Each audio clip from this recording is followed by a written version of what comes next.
बेकसूर है वो लोग, कभी ऐसा नहीं कर सकते कि मेरे भाइयों को निर्दोष छोड़ दे। पूरा भरोसा, वो कभी ऐसा नहीं कर सकता। हम उसको हमेशा से जानते हैं, वहाँ पे काम करता था, उसको दोस्ती थोड़ी ना बोलते। एक नौकर और मालिक का रिश्ता था, जैसे वो मैम थी, वो दीदी बोलता था उनको। हम उसी की वजह से यहाँ रहते थे क्योंकि वो काम करता था। बेकसूर है वो लोग, कभी ऐसा नहीं कर सकते। कभी भी नहीं, वो दोनों ऐसा नहीं कर सकते। विक्की और राज, वही दोनों मेरे भैया, वो दोनों ऐसे कभी नहीं कर सकते अंकल। अच्छा, तो यहीं थे जब घटना हुई? हाँ भैया यहीं थे। भैया वहाँ पे नहीं, कहीं भी बाहर नहीं गया। ऑफिस वालों से पूछो ना, वो रोज ऑफिस जाते थे, गोडाउन जाते थे, वो ऐसा नहीं कर सकते। क्या मांग करेंगे आप? क्या मांग? मैं बोलूंगी मेरे भाई को बचा लो। गोविंद भैया, राजा भैया के बड़े भाई, मैं सबसे यही बोलूंगी, हाथ जोड़ के वो मेरे भाई को बचा ले। उनके साथ पूरी फैमिली है, लेकिन हमारे साथ कोई नहीं है हमारे भाई के अलावा। फंसाया जा रहा है, मेरे भाई ने ऐसा कुछ नहीं किया। सामने आ रही है गाजीपुर के आप लोग रहने वाले हैं, वहाँ के कोई गाँव तो अंकल गाजीपुर है कि नहीं है? बहुत सारे गाजीपुर है, पता नहीं दीदी कौन से गाजीपुर से मिली है, हम लोगों को तो नहीं पता ना। आप कौन से वाले गाजीपुर से हैं? हम लोग फतेहपुर के पास जो गाजीपुर है, हम वहाँ के रहने वाले हैं। हमारा गांव रामपुर है, गाजीपुर के काफी आगे है हमारा गांव। ऐसा कुछ नहीं था जैसा आप लोग बोल रहे हो, ऐसा सिर्फ न्यूज़ में देखा है, न्यूज़ में दिखाया जा रहा है, ऐसा सब गलत। तो आप क्या सीबीआई कौन सी जांच की मांग करेंगे जिससे आपको लग रहा है कि न्याय मिलेगा? जांच का नहीं पता, सीबीआई का सुना है बस। जो भी हो, हमारे भाई को छोड़ दे। हमारा भाई निर्दोष है, उसने कुछ नहीं किया। वो दोनों बहुत, उन लोगों ने कभी ऐसा नहीं किया। पुलिस यहाँ पे नहीं आई है, सिर्फ आप ही लोग आ रहे हो यहाँ पे। भैया को विक्की भैया, ऐसा हमको पता नहीं है, लेकिन वो विक्की भैया के घर पे था। तो भाई से कब से आखिरी बात क्या हुई थी? परसों 6 बजे भैया आए थे। परसों 6 बजे आए थे, बिल्कुल टेंशन नॉर्मल थे एकदम। फिर भैया ने, मम्मी ने बोला बेटा खाना खा ले, तो उसने नहाया और नहा के नए कपड़े, बोला मैं नए कपड़े पहनूंगा क्योंकि मंदिर जाना है। उसने नए कपड़े पहने, जूते पहने नए, और फिर उसके बाद चला गया। फिर रात हो गई थी बहुत ज़्यादा, इसलिए वो मंदिर नहीं गया था। मम्मी ने उसको 7 बजे फ़ोन किया, नहीं अंकल प्लीज़ नहीं आएंगे, अपन नहीं बुलाएंगे। हाँ, कोई नहीं आएगा, कोई नहीं आएगा। मैंने 7 बजे मम्मी ने बात की, तो उन्होंने बोला कि मम्मी रात बहुत हो गई थी, रात ज़्यादा हो गई थी। हाँ, तो वो मंदिर नहीं गया था।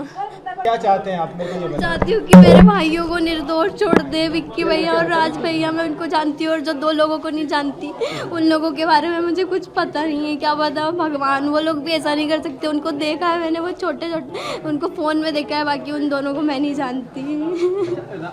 राज शिलांग गया था ये? नहीं भैया, कहीं बाहर नहीं गए। मैंने अभी अंकल को बताया, वो कहीं नहीं गए। पूरा भरोसा, वो कभी ऐसा नहीं कर सकता। हम उसको हमेशा से जानते हैं, उन दोनों को जानते हैं, वो नहीं कर सकते ऐसा। दोस्ती क्या बोल सकते अंकल, वहाँ पे काम करता था, उसको दोस्ती थोड़ी ना बोलते। एक नौकर और मालिक का रिश्ता था, जैसे वो मैम थी, वो दीदी बोलता था उनको, वो बोलता था दीदी, और वो भैया, ऐसे बात होती थी उनकी।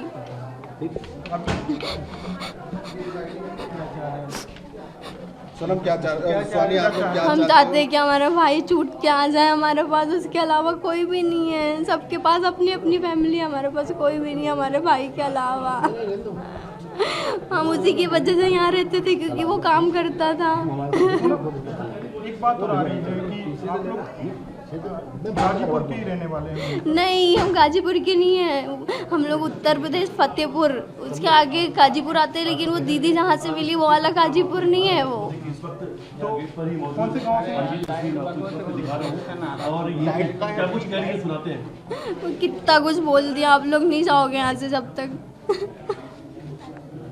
आपने दरवाजा मैं नहीं खोलने वाली। भाई के लिए कितना कुछ बोल रही हूँ, मेरा भाई ऐसा नहीं कर सकता। आप लोगों को कितना बताएं। भाई पे आपके आरोप लगा है? हाँ, आरोप लगे, झूठ है ये सब झूठ है, हम नहीं मानते, ये सब झूठ है। सोनम के साथ में ये आरोप लगा कि अफेयर था राज का? नहीं, ये बहुत गलत है, ऐसा नहीं है। गलत है, ऐसा नहीं है, बिल्कुल भी आरोप है, झूठ है, उसके ऊपर इल्जाम लगा है। राज घर कब से वापस नहीं आए? परसों आए थे भैया 6 बजे, उसके बाद से हमने उनको नहीं देखा। तो परसों यहाँ पे जब आया तो कैसा था? राज का व्यवहार कैसा था? एकदम ठीक था उनका व्यवहार, बिल्कुल अच्छा था, नॉर्मल जैसे हमेशा रहते थे। फिर तैयार होके चले गए थे वो मंदिर, और उसके बाद मंदिर नहीं गए क्योंकि शाम हो गई थी। राज ये 17 से 24 ये जो वक्त था इसके बीच में राज कहाँ था? भैया यहीं पे थे इंदौर में, रोज ऑफिस जाते थे। आप लोग ऑफिस वालों से भी तो कुछ पूछो, उनसे भी तो कुछ पूछो, आप हमसे ही सब पूछ रहे हो। सोनम की जहाँ शादी काम जब हुई थी करता तब था राज कहाँ था? भैया घर पे ही थे। और आप लोग कहाँ थे? गाँव में थे हम लोग, आप लोग तो राज गाँव क्यों नहीं गया था? क्योंकि हम यहाँ का रेंट पे करना था, इसलिए भैया गाँव, और भैया बहुत कम गाँव जाते थे। हाँ? राज आप लोग के साथ क्यों नहीं गया? क्योंकि भैया को यहाँ का रेंट पे करना था, हमारी फीस एडमिशन करवाना था, इसलिए भैया गर्मियों में गांव बहुत कम जाते थे। जब उनको छुट्टी मिलती थी तब वो कभी कभी ठंड में जाते थे, एक आधे हफ्ते के लिए। आप लोग यहाँ पे कब से रह रहे हैं? हाँ, इस घर में हाँ। खुद का किराए से किराए से रहते आप लोगों हैं। को उत्तर प्रदेश का क्या कनेक्शन है?